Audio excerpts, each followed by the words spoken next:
शीतला माता, ममता की शीतल छाया। शीतला माता केवल एक देवी नहीं, ममता की शीतल छाया है।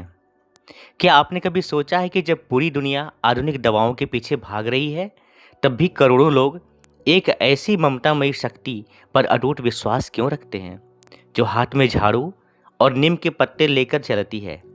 एक ऐसी माँ जो जब आती है, तब शरीर तपन से जल रहा हो। आज हम बात करेंगे उस महाशक्ति की, जिसे विज्ञान चेचक या पॉक्स कहता है, लेकिन भारत की अटूट आस्था उन्हें शीतला माता कहकर पूजती है। चलिए आज माता के उस दिव्य स्वरूप को जानते हैं, जो डराता नहीं बल्कि जीवन को शीतलता से भर देता है। तो सबसे पहले बात करते हैं माता के स्वरूप की और उनके प्रतीक की। शीतला माता का स्वरूप बहुत ही अनोखा और संदेशपूर्ण है। वे गर्दभ यानी गधे की सवारी करती हैं।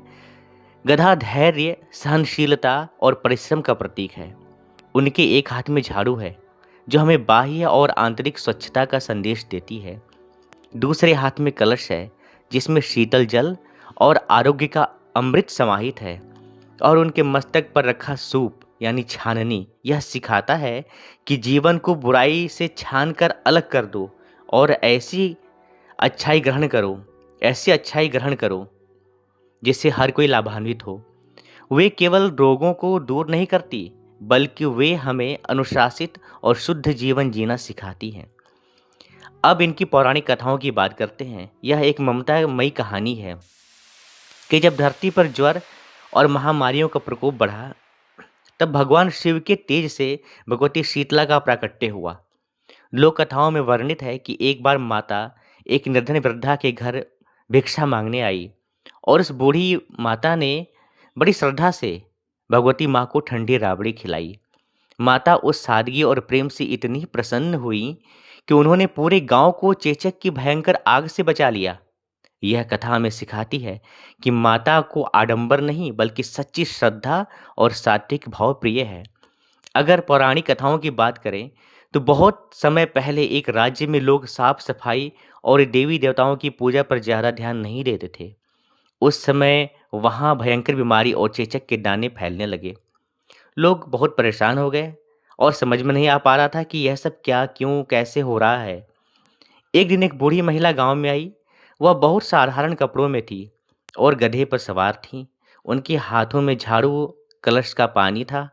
वह घर घर जाकर लोगों से कहने लगी, अपने घर और आसपास को साफ रखो, नीम का उपयोग करो और माता की पूजा करो। इससे सारी रोग दूर हो जाएंगे। लेकिन कई लोगों ने उनकी बात को मजाक समझकर अनदेखा किया। गांव में केवल एक बुढ़िया थी जो काफी गरीब थी, जिसने उस महिला का सम्मान किया और अपने घर को साफ किया, माता की पूजा की और उन्हें ठंडा भोजन का भोग लगाया। कुछ समय के पश्चात चमत्कार हुआ। जहाँ जहाँ लोग गंदगी और लापरवाही करते थे, वहाँ बीमारी फैलती गई। लेकिन जब गरीब बुढ़िया के घर कोई बीमार नहीं पड़ा, तब लोगों को समझ में आया कि वह कोई साधारण महिला नहीं थी बल्कि स्वयं शीतला माता थी। लोगों ने उनसे माफ़ी मांगी और माता से प्रार्थना की कि वे सभी रोगों से बचाएं। माता ने कहा, जहाँ सफाई, श्रद्धा और नीम का उपयोग होगा, मैं वहाँ रोगों को दूर रखूंगी। तभी से शीतला माता अष्टमी के दिन उनकी पूजा प्रारंभ हुई और एक दिन पहले का बना हुआ ठंडा भोजन लोग खाते हैं। इस कथा से शिक्षा मिलती है कि साफ सफाई अत्यंत आवश्यक है। भगवान और प्रकृति का सम्मान करना चाहिए और नीम स्वच्छता और स्वास्थ्य के लिए बहुत लाभदायक है। अब बात करते हैं आस्था के केंद्र की, प्रमुख मंदिर और शक्तिपीठ की, जो भारत के कोने कोने में माता के भव्य मंदिर और उनकी उपस्थिति का प्रमाण देते हैं। जिनमें सबसे प्रमुख है हरियाणा के गुरुग्राम का शीतला माता मंदिर, जिसे शक्तिपीठ के समान दर्जा प्राप्त है। ऐसी मान्यता है यह स्थान महाभारत काल के गुरु द्रोणाचार्य की पत्नी माता कृपी का है, जिन्होंने अपना संपूर्ण जीवन जन सेवा और रोगियों के उपचार में समर्पित कर दिया था। वहीं राजस्थान के चाकसू जयपुर में स्थित शील की डुंगरी पर माता का ऐतिहासिक मंदिर है, जहाँ चैत्र मास में लगने वाला मेला राजस्थान की संस्कृति और आस्था का अद्भुत संगम है। इसके अलावा पश्चिम बंगाल में माता को ठाकुरानी के रूप में पूजा जाता है और बिहार एवं उत्तर प्रदेश के गांवों में डीहवार के रूप में उनकी आराधना घर घर की जाती है। ये मंदिर केवल पत्थर की इमारतें मात्र नहीं, बल्कि भक्तों की उम्मीदों के जीवंत केंद्र हैं। अब इनकी पूजा की विधि की बात करते हैं। यह श्रद्धा और शीतलता का संगम है। जितनी सरल माता शीतला हैं, उतनी ही विधि सरल है। इसे उत्तर भारत में बासोड़ा कहा जाता है। पूजा से एक दिन पहले ही सात्विक भोजन जैसे मीठे चावल, दही, रबड़ी, पुए इत्यादि तैयार कर लिए जाते हैं। किसी-किसी स्थान पे नवमी को और कहीं-कहीं सप्तमी या अष्टमी को घर में चूल्हा नहीं जलाया जाता। अपनी-अपनी परंपरा के अनुसार लोग ऐसा करते हैं। सुबह ब्रह्म मुहूर्त में महिलाएं ठंडे जल से माता का अभिषेक करती हैं। उन्हें वहीं जल यानी ठंडा पानी और बासी भोजन अर्पित करती है।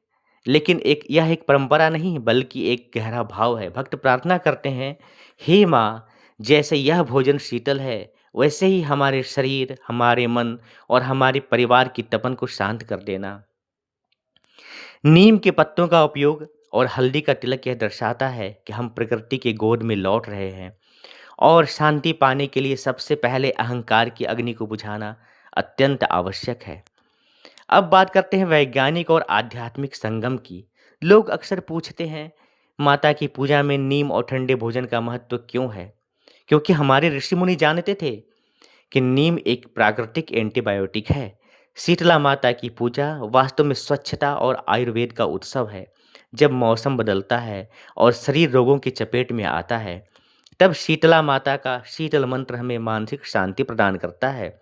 यह धर्म और विज्ञान का वह दुर्लभ मिलन है जहाँ सफाई, सच्चाई को भक्ति का सर्वोच्च दर्जा दिया गया है।